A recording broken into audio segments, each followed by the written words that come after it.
Hey everybody, Nick Espinoza, your chief security fanatic here. Don't forget to subscribe, but today let's talk about 2025 and AI because there are worries and it's not really super intelligent. So let's dive into this. And I think this is a really important one that we all have to understand because quite frankly, I think it's altering our reality. Now there's a really good write-up on this by Arvind Narayanan and Yash Kapoor in Wired regarding this, and I think you should read this article. But this is essentially what we're talking about. Now, AI that outperforms humans in most tasks, all that kind of stuff, superintelligence is coming around 2027 or 2028. At least that's according to Sam Altman, founder and CEO of OpenAI. In other words, AGI, or artificial and general intelligence, isn't really going to be the primary concern for the next year. Now, advanced AI obviously is a long-term worry. This should be studied and will be studied by researchers, etc. But the risks in 2025 in terms of AI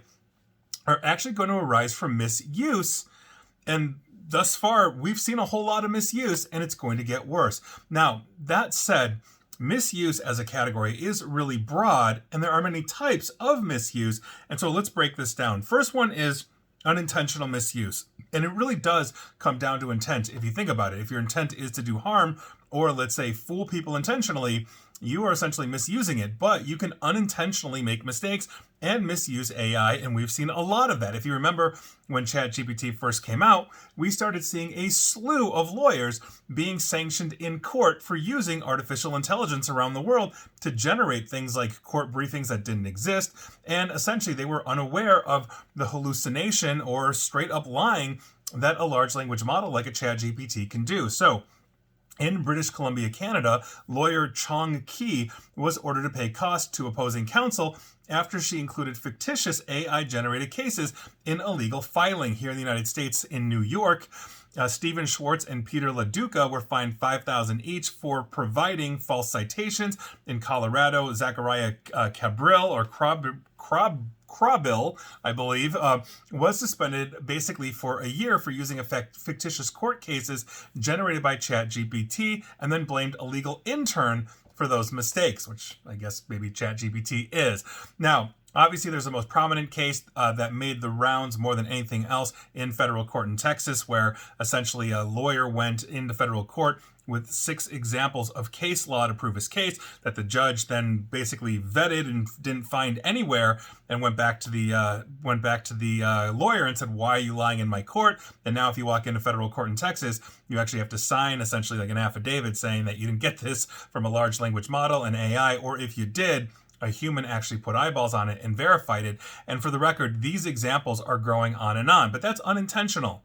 There was no intent to mislead. That lawyer in Texas, for example, simply looked at this and said, "Oh, this is just basically Google on steroids," which obviously it's not, and here we are. But the big one here is intentional misuse, and there are other categories, but this is a big one. So, for example, this year in January of 2024, a whole bunch of sexually explicit deepfakes of pop star Taylor Swift flooded social media platforms. Now, these images were created using Microsoft's Designer AI tool, and obviously Microsoft had guardrails to avoid generating images of real people, but apparently just misspelling Taylor Swift's name was enough to bypass that and have that generate those nude images. Microsoft obviously has fixed that issue, but Taylor Swift really is the tip of the iceberg, and non-consensual deepfakes are proliferating widely, thanks basically to all of these open source tools that can create deepfakes that are available publicly. I scroll through Facebook or whatever, and oftentimes I'm basically getting advertisements to go download this AI app that will remove clothes from whoever, etc., etc. Now, ongoing legislation in multiple countries around the globe are looking to combat this, but obviously this is a real issue that we are going to have. We also don't know if it's going to be effective. But legislation in governments, I don't care if it's an authoritarian government or a democratic government that takes forever to vote on something in, they're always behind the technological advancement. And so that's obviously a huge issue. And this problem has been around for a while. It's getting worse, especially on the deepfake side. So last year in 2023, Tesla argued that a video of Elon Musk in 2016 could have been a deepfake in response to allegations that the CEO has exaggerated the safety of Tesla Autopilot, leading to an accident. That's obviously incorrect. Now, this is basically a standard called the liar's dividend, where we have been so primed to understand that deepfakes exist that the liar in this case, which happens to be Tesla and Elon Musk, and I'm sorry, but that's literally what happened, is they can make the claim to say, well, maybe it's not me. I'm Elon Musk. I'm so unbelievably popular. Very true. And so by virtue of that, maybe it was a deep fake. Maybe it was something that was put out but wasn't me, which obviously the courts are really good at vetting this kind of stuff, and it indeed was. Now, basically an Indian politician, obviously in India, claimed that audio clips of him acknowledging corruption in his political party were doctored. That was actually verified by press that it was him. There you go. Two defendants in basically the January 6 riots here in the United States, January 6, 2021, both claimed that videos that they appeared in were deep fakes.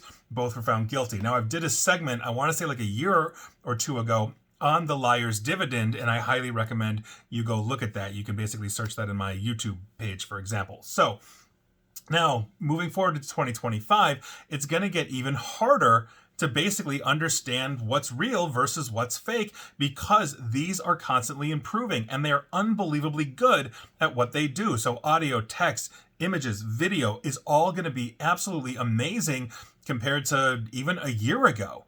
And they're going to continue to just grow and grow and grow. But on top of it, that is one of those things that basically fakes out the reality. How many people thought those pictures or images of Taylor Swift were real and then never got the follow-up memo verifying that they were indeed fake? Now, there's also corporate misuse of artificial intelligence as well. And so there are a lot of companies that are exploiting public confusion to sell basically dubious products under the guise of it being AI. This obviously can go wrong, especially, and I like how the authors put this, when such tools are used to classify people and make consequential decisions about them. And that is 100% correct. Now, according to the basically the company Retorio, they're a hiring company, they claim that their AI predicts candidates' job suitability based on video interviews. In other words, you're a candidate for a job, their AI will essentially record you as you're going through an interview. But interestingly enough, a study found that you can simply trick the AI by basically adding things that it's designed to tag on and then score points for you. So I've got glasses on. I get points for having glasses as opposed to no glasses. Maybe they like nerds.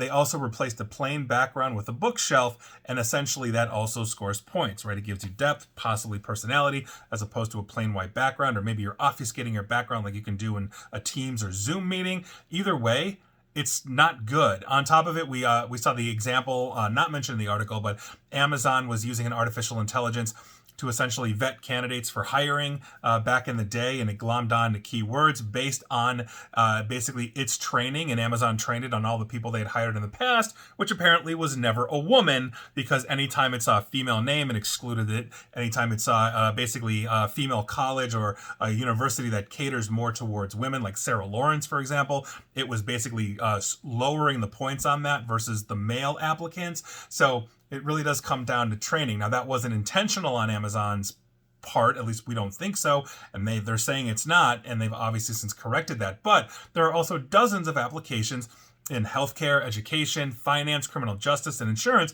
where AI is currently being used to deny people important life opportunities or even insurance. I mean, look at the United Health situation. Their CEO, Brian Thompson, was recently assassinated by Luigi Mangione. Obviously, if unless you're living under a rock or not online, you know all about that. Luigi Mangione, for many people, is a folk hero now at this point. But the point is that United Health is in the middle of litigation because they've been using an AI that has been aggressively denying claims over and over and over. In other words, you have a dispassionate, unemotional, unempathetic artificial intelligence looking at your medical file and saying no, when there are so many other circumstances and points that could be made that an AI simply is not going to understand. In the Netherlands, the Dutch tax authority used an AI algorithm to identify people who had committed child welfare fraud, but of course, here we are. It basically wrongly accused thousands of parents, often demanding them to pay basically tens of thousands of euros to the government. The fallout in the Netherlands was so bad, and this is how it should work. The prime minister and his entire cabinet resigned. And so by virtue of that, this is what we're walking into.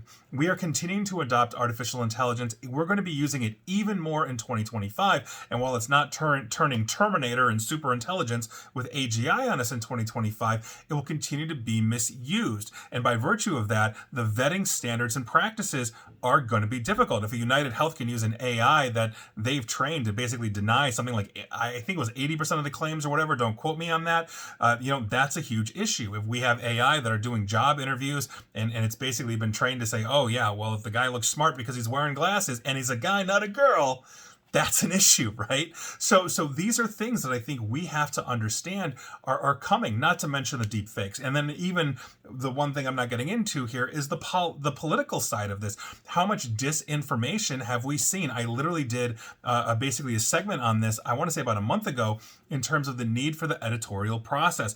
A real-time information stream like you would see on a Twitter, etc., basically allows anybody malicious to poison the well. We saw that during the recent hurricane in North Carolina, where deepfake images were coming out saying, here's a little girl holding a puppy that didn't exist, or that, FEMA was withholding things when they weren't, or bodies were floating down rivers when they weren't, etc., because this stuff is so easy and so fast for the AI generators to crank out 24/7 a day. And the chatbots are getting so good that if you're the one person that pops up on Twitter and says, yeah, I don't think this image is real or this news article is real, the chatbots can now basically, almost as human, respond to you and then cite other fake sources that they've got, thus confusing you and distorting a sense of reality. And it's happened to millions of people. So this is a big issue that we're going to see. It's not going anywhere, unfortunately, and I hope it will, but there it is. So if you're looking at 2025, artificial intelligence has amazing potential, but it has an amazing potential to do significant damage to who we are and how we operate. And I think it's important that we understand that in its complete context. And please like, share, follow me here on Facebook and Twitter at NickAESP, where hopefully you're getting no disinformation, at least hopefully not from me. Same with YouTube. Also, I'm on Mastodon, but now Blue Sky as well. And as always, stay safe, stay online, and please, just please attempt to stay private and accurately informed. Take care.